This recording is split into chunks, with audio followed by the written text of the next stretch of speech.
Welcome back to Murder y Comadriando a la Distancia. Hey, Rosa. Hey, China. Hello. How are you guys?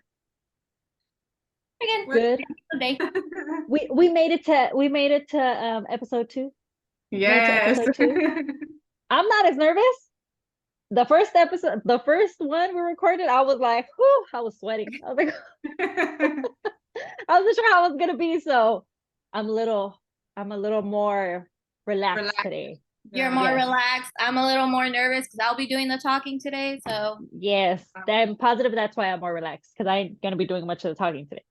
But before we do start with the next case that we're going to be talking about, I did want to give an update on the Jennifer Pan. So last time we had 2 questions that we weren't sure that we didn't have the answer to. And the first one was for Jennifer Pan, what is going on with the appeal? So I don't know if you guys remember, but Jennifer Pan, Daniel Wong, her boyfriend, and then 2 of the men that actually committed the crime, Lenford Crawford and David, I'm going to mess up this last name, Melvaganam. Anyways, they all appealed, right, for their court, for their verdict on what they received. And the Canadian court actually approved the appeal on their trials. Oh. So the reason why it was approved and the court explained was because the original judge messed up by only providing 2 verdicts on the table for them to be, I guess, accused of, you could say. Now it was, first one was like the plan to murder, which is 1st-degree murder. And the second one that they left on the table was plan of home invasion and parents shot in the course of the robbery, which I believe would lie under felony murder because it's happening during a felony is happening. They got murdered. So what they should have also had on the table for them is 2nd-degree murder and manslaughter. So Jennifer Pan's legal team has informed everybody that they're expecting a trial late 2024 or early 2025. But it's as they say that Jennifer Pan maintains her innocence. So we'll see. I don't think they're going to find her innocent of the crime. I'm positive maybe they'll give her less time. Lifetime. But I don't think they'll say completely, oh, she's innocent. I don't think so. And then the second question that we had left off was, is she going to be making any money from the Netflix documentary? Now, I did some researching and there is a law, and I'm going to be reading it so we can know what it is. It's called the Son of Sam law. And what it is, it says, Son of Sam laws are based on the idea that people who have committed crimes should not profit from those crimes. So if they write a book, if they do interviews, if they do documentaries or sell their story, they're not allowed to keep the money that they receive from that. What that law does is that any income that they receive for the crime gets actually given to the victims or the victims' families instead of themselves. Oh, that's good. Yes. And I checked in Canada, it was passed as well. So she cannot be making any money off of the documentary that happened with Netflix. If she tried to sell her story, she can't make any money off of it. Now I will hand it over to you, China. Okay. Give me a second. Okay. So for the purpose of this case, I'm not going to say last names. I'm just going to say first names. Okay. Now, I do have to mention that this story, well, this case does actually have some racism in it due to the county. So we'll just start off with that. Yes. Okay, and this case is of Tamla Horsford. I may not say that correctly. And we might as well just get it out of the way. She was a 40-year-old Black woman. So Tamla Horsford was born in St. Vincent and the Grenadines in 1978, which is the Caribbean. And at 11 years old, her family moved to the Bronx and then later moved to Florida. And then when she was in Florida, this is where she met her husband, Leander. And Tamla often went by Tam, and Leander often went by Lee. So Tamla was a mother of 5 boys and a stepmother to 1 girl from Lee's previous relationship. Tamla was a stay-at-home mama, and she was very proactive and involved in her kids' lives, very involved in their sports and their school activities. So anytime her kids played football, she was out on the field cheering them on, being very supportive, just like many moms are. So in 2018, Tamla and Lee moved to Forsyth County, Cummings, Georgia. And now let's just say this county has and had history of racism. So in October of 2018, Tamla got an Evite to a friend's 45th birthday party. Now this friend she met from her kids' football games because both of their sons played on the same team. So to say that they were friends, it wasn't like really, like they weren't really close. So they were barely starting to get to know each other. Yeah, so they only seen each other on the field like every Saturday or Sunday or practice, if that. So when she got the Evite to this party, she had only met Jean, which is the girl who invited her. She only met her, like officially hung out with her one time before this birthday party was supposed to take place, and that was at Jean's house, which was for a pumpkin carving party that all of the kids were invited to. So the party that Tams got invited to, it was also a sleepover slumber pajama party. And this was supposed to be taking place on Saturday, November 3rd of 2018.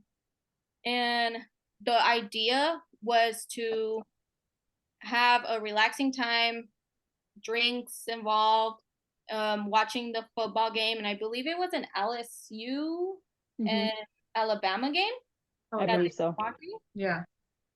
So this was supposed to be a girls only party. And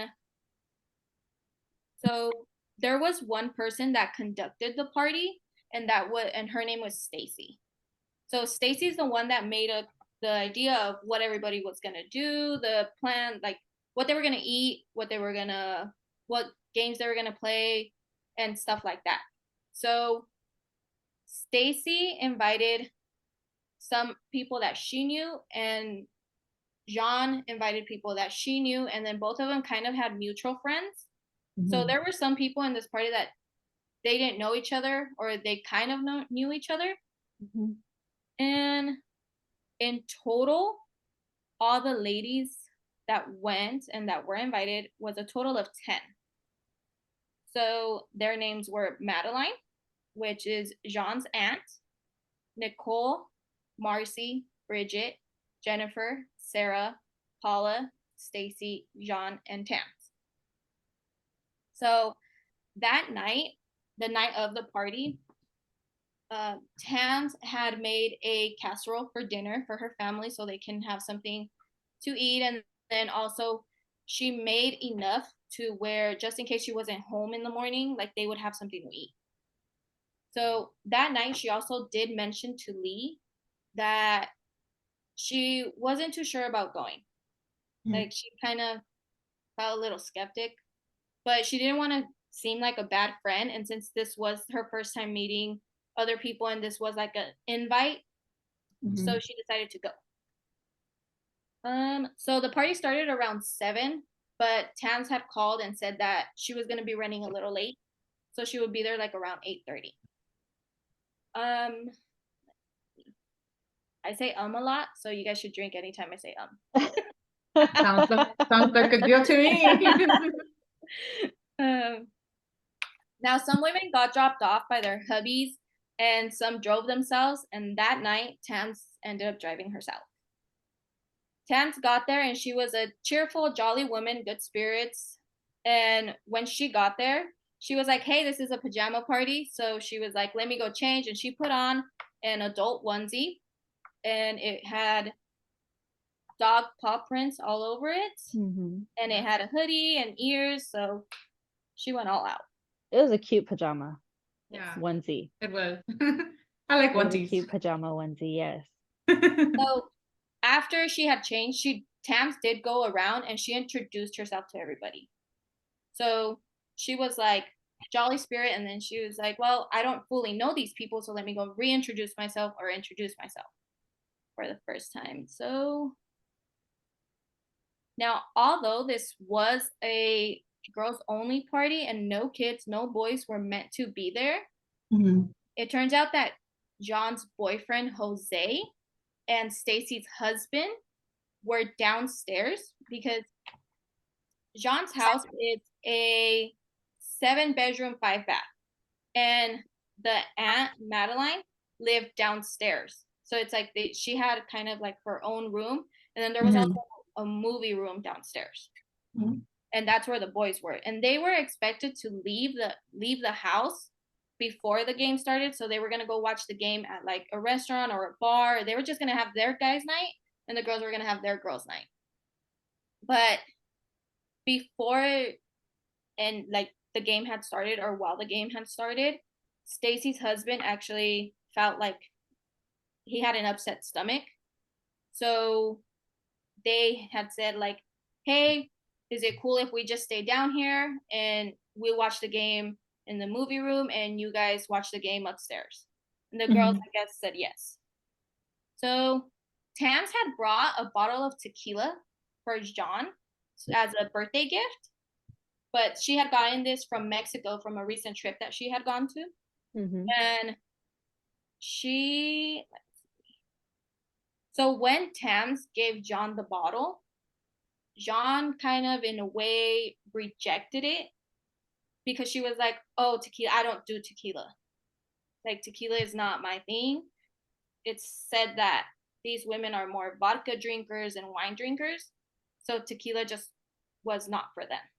Mhm. So she kind of in a way rejected it.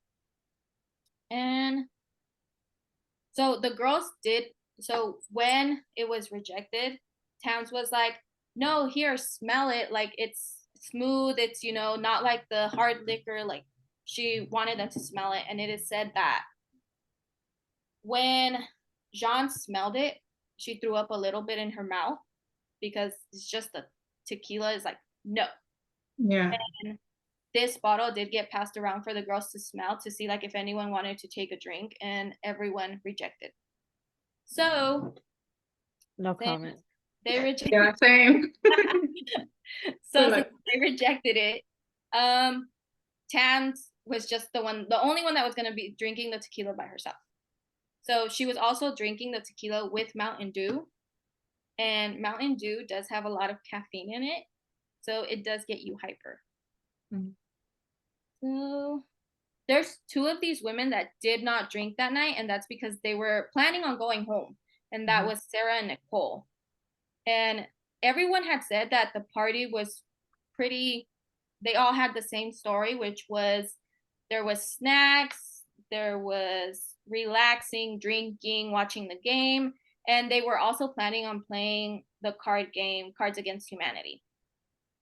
So through the night, Tams would go outside on the balcony, because I believe this house is a 3-story. So it's when you walk in, you're right in the middle. And then that's where like the kitchen is, and like the main living room.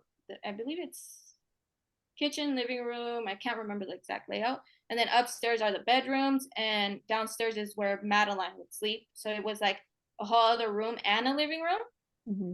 So in the main room is where a balcony was, and that's where there was like a little table set up there, and Tams would often go out there and she would be smoking a cigarette. Now, although she was the only one that was smoking cigarettes, many times when she would go out there, she wasn't alone. Like, other people would go with her.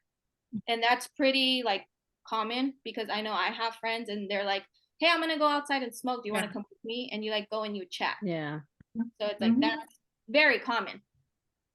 So on one of these outings, Tams did bring a Scooby Dooby Dooby, and she it is said that Madeline took a few puffs, and I believe it was Sarah. Give me a second. Oh, Stacy said that she took one puff. Now, the sesh did end fairly quickly.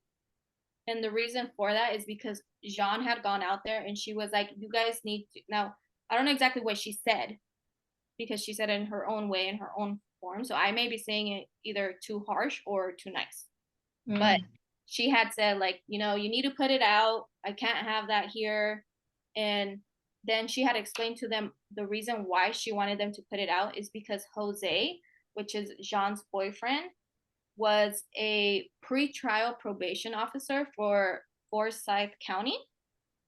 So he couldn't be around that. And I believe in Georgia it is illegal to have that or smoke that or anything like that. So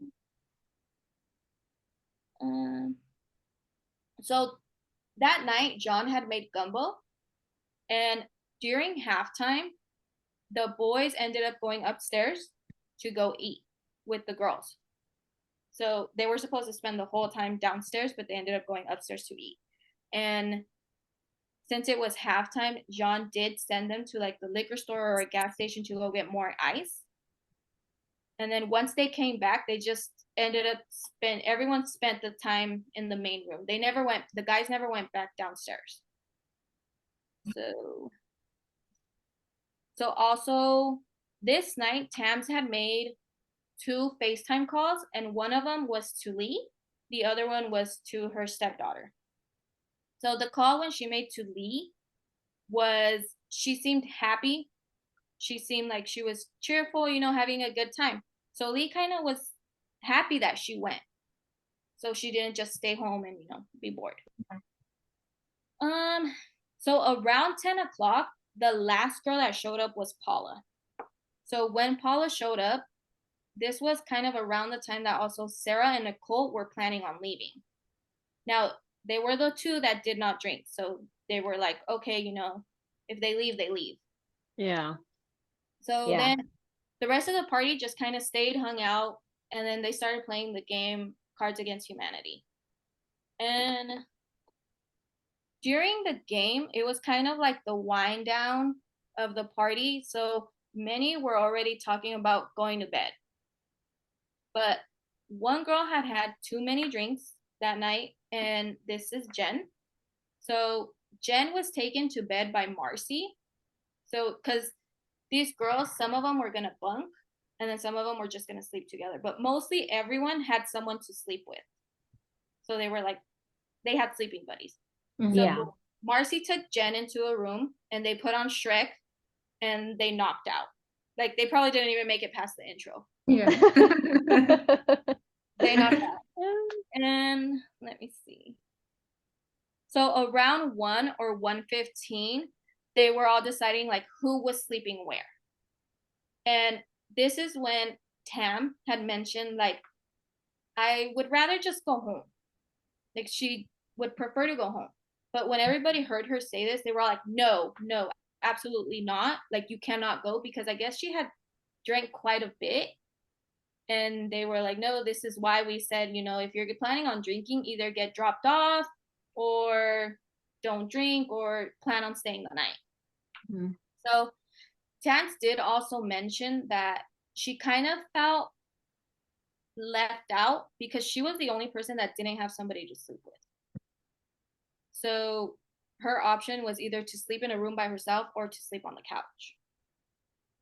And when she had said this, she had said it to Stacy, and Stacy said like, oh, since she was going to be sleeping with her husband, she was like, oh, our phones can sleep together. Like we'll leave our phones together on the table. Like that's good enough. Yeah. So Tance agreed to stay the night, and Tance did still seem pretty hyper, and this is probably because of the Mountain Dew. And everyone was kind of just getting ready for bed. Like they were done. And now Jean and Jose said goodnight to everyone and they went off to bed.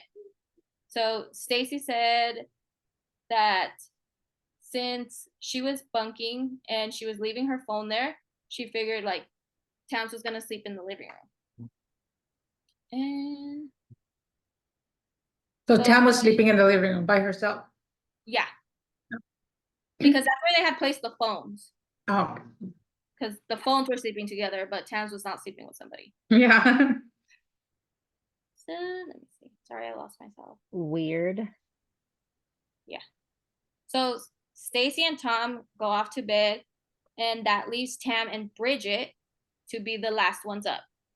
So Tam and Bridget were in the kitchen, and at some point, Jose goes down to get his charger from the basement room, the movie room. And when he was going back up the stairs, he kind of just glanced, and you can't see the full kitchen, but you can only see a little bit. And I guess at this time he only seen Tams, so he didn't see that Bridget was also there. So Tams was eating gumbo and kind of, I guess, sobering up like we all do. Yeah. So Bridget was up with Tams because Bridget called her husband and wanted him to pick her up because Bridget does not sleep over at anybody's house, and she has said that she doesn't trust adults, but she trusts his kids. So she said when, like, if she was to sleep there, she would feel like she would have to sleep with one eye open just because it's somebody else's house. Yeah. So Bridget said that Tams planned on going outside, like once Bridget left, she was planning on going outside and smoking one last cigarette and going to bed. Now, when Bridget's husband got there to pick her up, Bridget said Tams walked her to the door, gave her a hug, gave her a kiss, and told her like she's the best friend or a good friend or something like that. And then it shows that the back door opened at 1:49. So basically Tams went out to do her last smoke like she said she was. So like And she walked Bridget to the front door, closed the door, and then went straight to the back door. So about 2 minutes from one door to the next. Okay. yeah. And then it shows that the door stayed open and then it closed at 1:50. And Okay. it was not open for the rest of the night. So it stayed closed.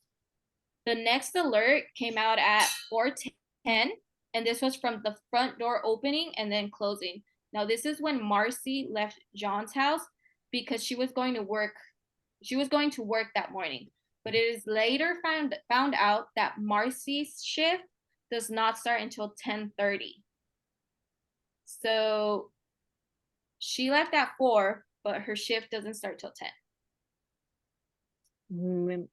Okay, I'll leave my comments for the end. I'll leave my comments for the end. Go ahead. Go ahead. So the next to leave was Paula, and she left at 7:30. And the following to leave is Stacy and Tom between 8 to 8:30. When Stacy was getting ready to leave, she did remember that her phone was in the living room. So she went to go get her phone, and that's when she noticed that her phone was still next to Tam's. So she was happy and relieved that Tam did not go home that night, that she actually stayed. So basically, she didn't drive drunk. So the next person to wake up is Madeline, the aunt. So I guess Madeline has a routine that she does every morning, and it's she gets up, she makes coffee, and then she normally goes outside to see how the weather is, because I guess she's still adjusting to the Georgia weather. And so when Madeline wakes up, she looks out the window and sees that Tam is outside on the ground, face down, still in her pajamas. And the first thing she said she did was she didn't start the coffee, and she got down on her knees and said a prayer. When she finishes praying, she was gonna go upstairs to go tell Jose what she's seen. Now she goes, knocks on the door, but she says that she kind of knocked softly and she kind of heard water running. So she figured that Jean and Jose were taking a shower. Later on, it is said that both Jean and Jose said they were not showering. So who knows what Madeline heard? So she goes back downstairs, takes about a minute, looks outside the window, and sees that Tam is still laying there. So she washes her face, and then I guess she looks again and still sees that she's laying there. So she goes back upstairs, knocks on John and Jose's door, but she knocks a little harder this time. And when she knocks harder is when Jean tells her to come in. So Madeline says, Jose, but she looks at Jean and says, I just want to talk to Jose. I want him to come downstairs with me. And John said, why? And she said, your friend from the islands is laying in the backyard and she's not moving. Now, Jean and Jose, hold on. Lost my place.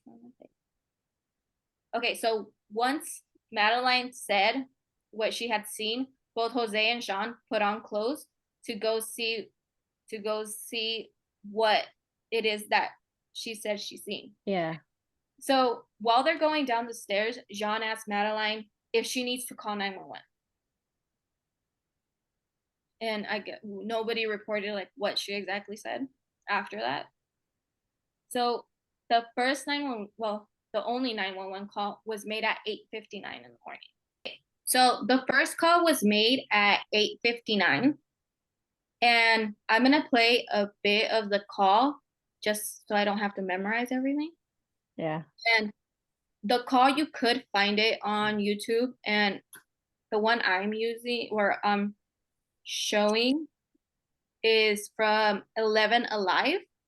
Okay. And that is the full phone call. And it is of 7 minutes and 50 seconds. But I'm only going to show you guys a little bit, not the whole thing. Okay. So here we go. Number one. Hi, yes, I need an ambulance and a place to my home. What's the address? 4450 Woodlake Court. 4450 Woodlake? Woodlake, okay. 4450 Woodlake Court. What is your name? My name is John Myers, Jeanne.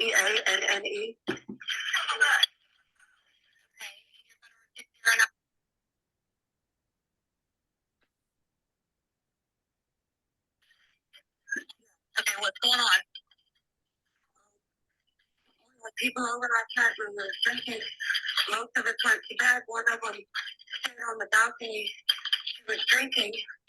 We just went outside, and she's laying face down in the backyard. I'm guessing maybe she fell off the balcony, but she's stiff. Okay. Breathing? I don't know if she's face down. Okay. How old is she? 41. Here, hold on. I'll check to see if she's breathing. She's not moving one bit. She's not breathing. I just try to assess her Tesla. She's completely face down in the yard. She is stiff. Okay. Do you see blood or anything? Where she... Okay. It's okay. I'm not sure what happened to Wanda for a second. Do you see any blood or anything to where she fell?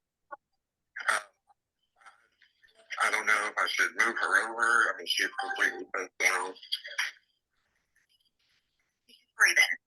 If she's not breathing and you know she's gone, then just leave her where she's at.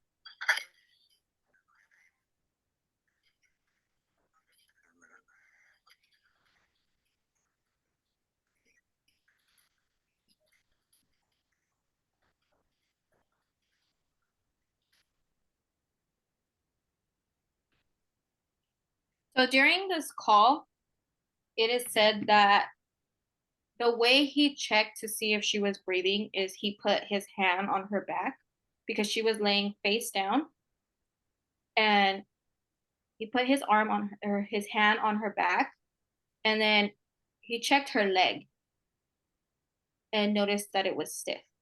So that's how he checked if she was breathing.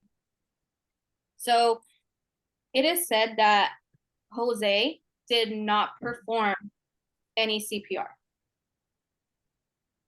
So that's the only effort he did. And they said that when they found Tam's body, she was completely face down, like face planted, and her arms were to her side, but she had her palms up.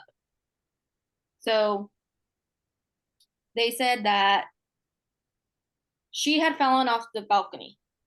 That's what they were assuming what had happened. Now, during all this chaos, when this happened, the one girl, Jen, who fell asleep early because she was drunk, Yeah. she actually woke up in the middle of it. So she said that she remembers seeing Tam's body with her palms up, like to her side, palms up, and just face down. How they had originally described her. Yeah, John had also said the same thing. Now, police was dispatched at 9 a.m. and they arrived at the house at 9:07. So when the cops got there, Tam's body was found with her left arm was bent at the elbow, like if she tried to brace herself from the fall, with visible cuts to her wrist, legs, and side of her face. So Jean was asked to contact everyone from that party so they can give their statements. And when the people that were already there, they had them all in one room with being unsupervised. So they were all able to talk to each other. And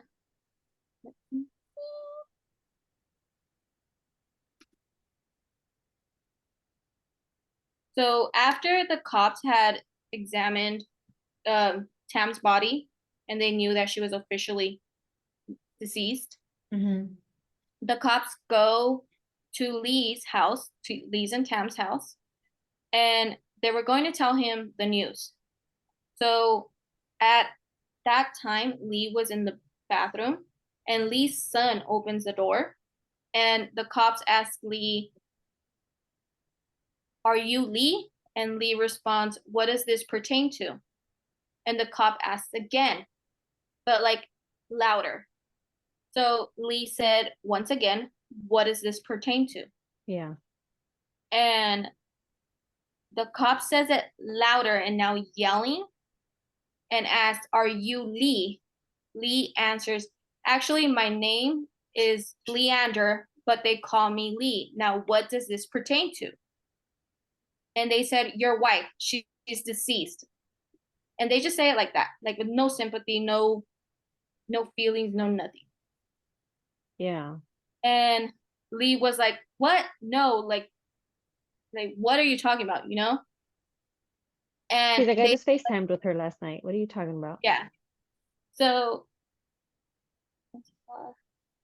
Lee was asked not to go to where this happened, which was at Jean's house.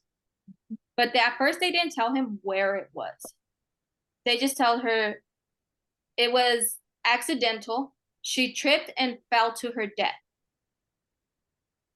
This was all said without an autopsy being performed. So they basically just told Lee, like, she had an accident, she fell, and she died. And this was all just an assumption because they had no verification from an autopsy or a coroner or anything, right? Yes. So Lee was asked not to go to the site.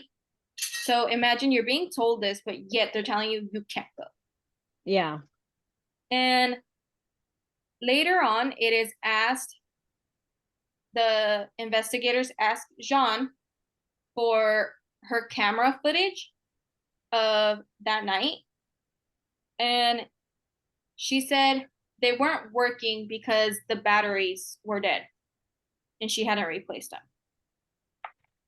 So when the investigators are also questioning all the other girls, I believe it is when Bridget's being interviewed or Madeline's being interviewed, the girls, or well, Jean or Madeline, I don't remember exactly who it is, but one of the girls is being questioned, and either Jean or Madeline open the door and they're like making little comments, like talking to the investigators while they're interrogating one of the girls. They were interviewing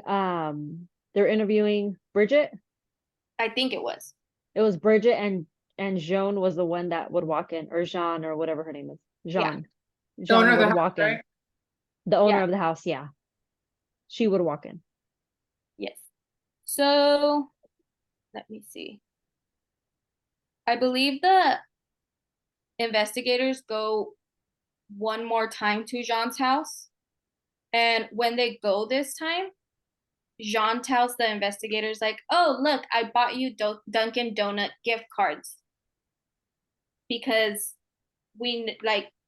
cops love Dunkin' Donut, or they love donuts. So, Oh my God. so then it's also heard that Madeline said, well, I made you guys cookies. So this seems like a bribe. Uh-huh. Seems, I don't know what their intentions were. How can you act like Who that? has time for that? How can you act like that being that somebody that you know that you invited into your home, that you, how do you say it? That you had fun with, you know what I mean? Yeah. You associated with, they passed away in your backyard, and you're just like, oh, hey, I got you gift cards. Oh, hey, I got you Dunkin' Donuts. Cops like donuts. How do you act like that? You're getting interviewed because she died at your house. And then when they interviewed Jean, the investigators did make sure to put it on record because this was recorded. Yeah. They made sure to tell her, like, hey, we can't accept that. Like, thank you, but we can't accept it. And she was like, that's fine. I have kids, so like, I'll give it to them. Yeah. And I know there was also, I believe this is when they were interviewing Madeline, and John popped her head open, and she says, I'm gonna start charging y'all rent for being here so much, like so many times. And then she asked them, do you guys need anything from me? Or this day that they're interrogating or doing the interview with Madeline is the day of Tam's funeral. So when Jean is gonna close the door, she says, do you guys need anything else from me? Or can I go get ready for this event or this funeral? Like, she just says it so bluntly. Yeah. Like, I just don't understand why they're getting Like, no investigated in their respect. house and not in the police station. yeah. So they did the investigation at the house for some reason. Yeah. And then later on, it is found out that this is when Tam's autopsy comes back, and it is said that she had multiple cuts on her hand, but nothing bigger than an inch. But she did have severe injuries to her head, neck, and torso. And it came out that her alcohol level was like 3 times higher than what it should be. Mm-hmm. And it did show that she had THC in her system, and she had Xanax, or what is it, Xanax? Yeah, Xanax. Xanax. In her system. But Xanax was never prescribed to Tam, and it was never prescribed to anyone in her home. And they say she wasn't really much of like she wasn't the type to just do it. Take pills. Yeah. Yeah. So the Xanax was not found in her liver. So it means that the Xanax was still recently taken when she passed. And so later on is when they reach out to Jean again and they ask her for footage or something. And she actually says that it must have been deleted that day. So they asked her once and she said that it was a battery issue. Yeah. And they asked her again and she said it must have been deleted. I actually have it, but I would have to look for it. I don't remember exactly where I had it because I printed out a bunch of notes. You did your homework. Well, kind of. I mean, I'm going to go through this after because this case is just one of those that it makes you mad and you go back and you try and find it and you try and find it and you're like, something has to pop up. It's like she was trying to act like she was helpful, but she wasn't helpful in anything at all. Yes. Yeah. Bear with me. That's so frustrating and upsetting when it's like, you're like, wait, what do you mean? Like at first your battery died and then, oh, I might have accidentally deleted it. Or what are you talking about? Like how could you accidentally delete a video of something so extreme happening in your home? That just doesn't make sense. Just get your story straight. None of that from the makes beginning, sense. If something traumatizing happens, then it's like, I'm going to keep it or I'm going to store it or I'm going to know what happened to it. It's not going to be like, oh, oops, I'm sorry. Oopsie. Like, you know, this happened at your house. Why wouldn't you Keep it? Why wouldn't you store it? Yes. Yeah. Especially. Yes. No, that'll make no sense. So it was said that she told them like, oh, I'm not tech savvy, but here's my username and password if you guys want to like see if you guys can restore it. But it looks like most of the files were deleted from that day. I can't find that. But don't they have like the whatever alarm system or camera system you have, even if you delete it, what if the main company have it? I would think so, but I'm not sure. So did the police officers even try? Did the detectives even try to look into the deleted footage of By that? the way the story sounds, I doubt they were trying anything. And I should also mention that the day of the funeral or the day before the funeral, I believe this is is it the wake or the showing or what is it? Yeah. So I guess Lee went to go look at the body and he said that as soon as he walked in and he seen her, he said, what the F, like this, no, like get this junk off of my wife's face. Because I guess when the what is it, the mortician? Yeah, the mortician. The mortician, when they did her makeup to cover up the cuts and bruises and all that, it was like shades darker than what she really was. So they didn't even like match her or anything. That's messed up. That is very messed up.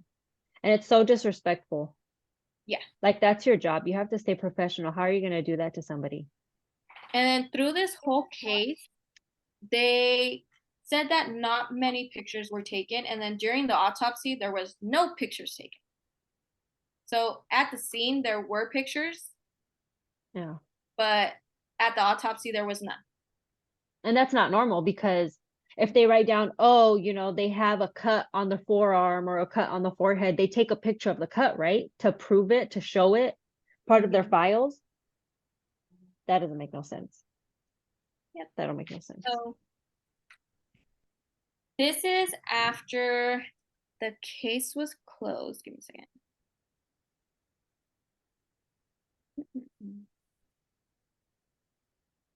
Okay, so the case was officially closed on February 20th of 2019 as an accident.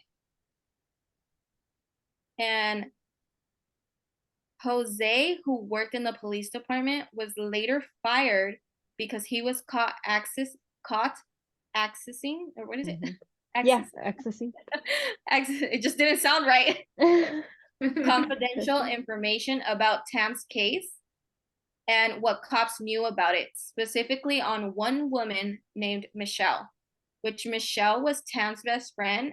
And Michelle had made 13 public posts that got hundreds and thousands of views about what happened. And she even named people questioning their story and the overall investigation of how it happened. And Jean and others sued Michelle for suffering and damaging their character and reputation. You did that by yourself. Now, You do that by Jose yourself. was fired, but no legal action was ever taken. Of course not. And let me see. And there was also an officer that was also removed from the case for leaking confidential files, including pictures and sensitive info that he shared with one of his girlfriends or a few of his girlfriends. Wasn't that the lead investigator? It was. Yeah. The lead investigator got fired for sharing information on Tamla's case with a girlfriend. And this is the lead investigator. Yeah. And the girlfriends are actually the ones that came out and said what he told them.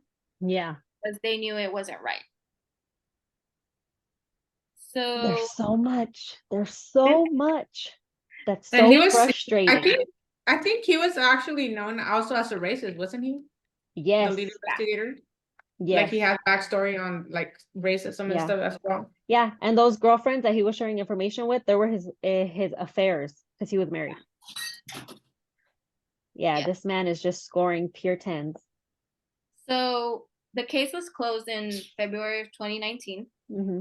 And on February of 2020, many people fought and signed petitions to have Tam's case reopened.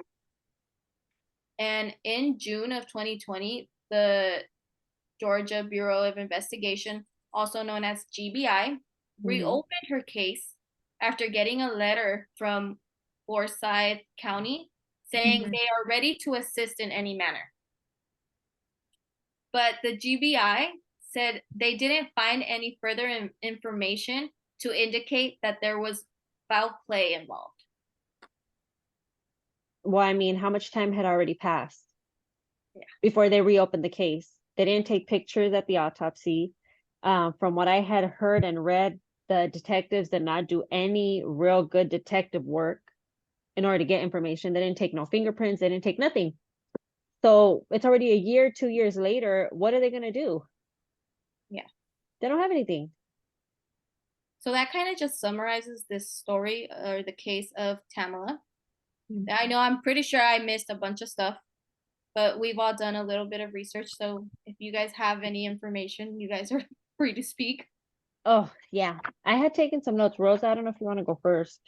No, you could go ahead since you already took some notes. Let me open my handy dandy notebook. Yeah. Oh, and at the end, I will show you guys because there is a Snapchat conversation that had gone on between that officer that got let go of the case. Yeah. And what he was telling one of the girlfriends. You guys want me to tell it now? Yeah, you should read that. You should read it. Read it. So this is the lead detective, and he's Snapchatting his girlfriend about the case. Yeah, this is a Snapchat conversation. Okay. So on November 4th, which is the day after, right? Yeah. The day that she was found. November 4th was the day she was found dead. Yeah, that morning. And he's telling her that this is how he's gonna go and tell Lee how they found his wife. So he said, hello, sir. I know we've never met, but I'm here to tell you that your wife and the mother of your 6 children is dead. Oh, yes, and I am happy to report that she was really, really drunk, tripped, landed face down in the backyard, and either through hypothermia, positional what is it? Asphyxiation. Asphyxiation, and aspirated on her own puke. Not sure which one. I know you have fun memories. Enjoy corralling these 6 boys who are now going apeshit. That is thick. And he then said, because this is everything that he's telling this girl Yeah. that he wanted to tell, like, was going to go and tell Lee. And then later on, I believe this is now the 9th of November. Mhm. He says, greetings from racist, I can't say that word, bastard murder covering up land. How are you? It's a nice rainy day, good for digging shallow graves by roadside. So these are like things that he just would say normally and conversate with people. And then there's like more explicit stuff. You can do your own research and it'll pop up. Oh my God. So he was just overall very extremely unprofessional, first of all. I don't even know how he got his position. Well, Yeah. you know, for the county they're in, if it the whole probably town makes was sense. like that, most of the town was Yeah, like that's what I was saying. Like from the county they're in, it makes sense actually why he got where he was. Yeah. I do have 2 more pictures, and this is what Jean provided the cops, and this was like the timestamp of the doors. So she just sent them a screenshot. Oh, okay. That's when the door would open and close, Yeah. right? Okay. That one you can And also we can post those up too on Yeah. the video. Didn't he also refer to her as the porch lady? That same lead Yes. investigator? Yes, he referred to her as a porch lady. He didn't refer to her as Tams or anything. And if you guys remember, I said that everyone clearly remembers that Tam's body was strictly face down and her palms were up at her side. But when cops got there, she had her hand, like her elbow up. And this is the sketch of how they found her. That's how the police did the sketch? Yeah. That's how they said that they found her. With one arm up.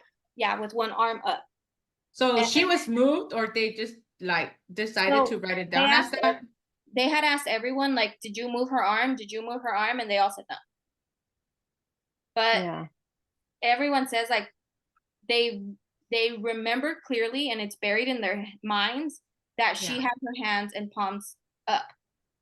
And they said that when they did look at, when the investigators did like the looking of the balcony and stuff and where she was, they said that there's like a metal piece that separates, like if you're doing a garden and then the grass, that's a metal piece. And they said, oh, she probably tripped and fell and face planted.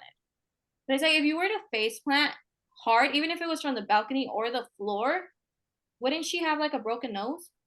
Yeah, especially if she was face flat. I mean, she had to have like something broken in her face. Yeah. And I have to add that when they talked to the family always said like she wouldn't drink that much, especially with people she wasn't too familiar with. Like she would not have gotten as drunk as they said she was, and she would not have taken any pills. Yeah. So a lot of people are saying, or at least guessing, that maybe she was drugged, and that's why her alcohol level was high. That's why she had Xanax in her system, because they must have drugged her and I guess forced it down. She didn't know what she was doing. Well, especially if they said that the Xanax was never like in her liver. So if it was taken like right after, like before it happened. Yeah. Somebody had to do that too. And another thing, this is a suggestion. Another thing is this was in like November, and around this time is when it's kind of cold out in Georgia. And they said that when they found her body, that she was stiff at this point. But something about rigor mortis is when rigor mortis hits and it's in the summertime, it hits faster. So your body gets stiff faster. but when it's cold, it kind of takes more of its time. Yeah. Mhm. So if they found her at 9 o'clock and the last Time they saw her. alert was like at what 1:50 or something. 150. Yeah. 50-ish. Mm-hmm. Yeah, so it's kind of like it must have happened probably right then and there if she was stiff by when Mhm. they found her. Well, it says that rigor mortis, where they stiffen and it's difficult to move them or you can't move them, it usually takes, it's about 6 to 8 hours after they die. And that's at normal temperatures. And when it's freezing cold, which they were saying, I think it was what, 30 degrees? 30 degrees at night, that's really cold. So Yeah. it slows down the rigor mortis. So she shouldn't have been stiff yet if she passed away, let's say at 2 o'clock in the morning. Mm-hmm. So that means that she must have passed away before that time. Yeah. Especially if it's cold and the rigor mortis slowed down. There's just so many things to this that doesn't make any sense. There's so Yeah. many questions, and There's so many questions. Like, and a lot why of the didn't they people, like turn her around? I mean, I feel like if I were to find somebody, like if I see somebody over there, I'm gonna run to that person. I'm gonna like shake them, do Flip something. them I'm not just gonna around be like, completely. hey, let me go go get somebody. No, I'm gonna run to that person and see if they're okay. I just don't understand how nobody helped her. Like, or like try to move her or do CPR or anything. yeah, no, they Yeah, didn't. even especially like Jose, he works for the court, he works in the Yeah. law, Yes. and this isn't his first job in law enforcement. Mm-hmm. So why would you not run up and turn her over and try to wake her up, try to do CPR, try to do something? You know what I Yes. mean? And then another thing was that they didn't even call the EMTs to go. The police got there and then they automatically announced her dead. And then they called, what was it, the coroner's office to go pick up her body. So they didn't even have an EMT. And I was reading that the EMT is the one that has to arrive and announce somebody dead. Mm-hmm. It's not the police or detectives. That's not their job. Yeah, the cops aren't the ones that declare you deceased. Deceased. It's supposed to be the EMT after they've checked you and made sure. But it kind of just seems like they just wanted to close the case right away. Just do it They as an didn't want act. to investigate nobody. Yeah. And that's so sad and so unfortunate. And do you think if it would have been the other way, if it would have been a white person, do you think that things would have been different? Do you think they would have like had a different approach in everything, investigation wise, just in general, everything? Do you guys I think it think would have been so. different? Like the I story think would so, have and that's been sad. different? Yeah. I think so, and that's Sadly, sad because yes. even in cases today, there's a lot more attention on white people's cases than there is in other nationalities. Mm-hmm. And that's just really sad. That's not being It like is. It's sad. discriminating, and that's not being rude. That's just the truth right now. And that's really sad that cases of different nationalities, a lot of people have to draw attention to the case in order for something to get done. Yes. They said that her passing was not shown, that it wasn't covered by media at all. Yeah. That it It was wasn't just in the covered. county and that was it. Yeah. Well, I just want to say that it's all very suspicious. I wouldn't trust any of those people at all. And I really feel for Tamla's family. I feel for her husband because he lost his life partner literally overnight. I feel for Yeah. her kids because I know her youngest child was 4, and that breaks my heart. And I know that they reopened the case and they closed it saying it's accidental, but I'm positive the entire world that knows about this case knows, no, something else happened here. So I just feel for her family. And I feel for her because it's such a, like, she's not going to be able to get the justice she deserves, Yeah. you know, And it's for her case. sad to announce that no arrest has been made or was made for her case. Yeah. And Nobody was charged. nobody was charged. And it also, if anybody wants to do further research, you could hear the interviews yourself on you. I'm pretty sure you can find them on YouTube of everybody who was there. You're probably not gonna find everybody, but you're gonna find a few of them. Yeah, Yeah. so even you can Google the interviews, and some are on Reddit, some are on YouTube, like you said.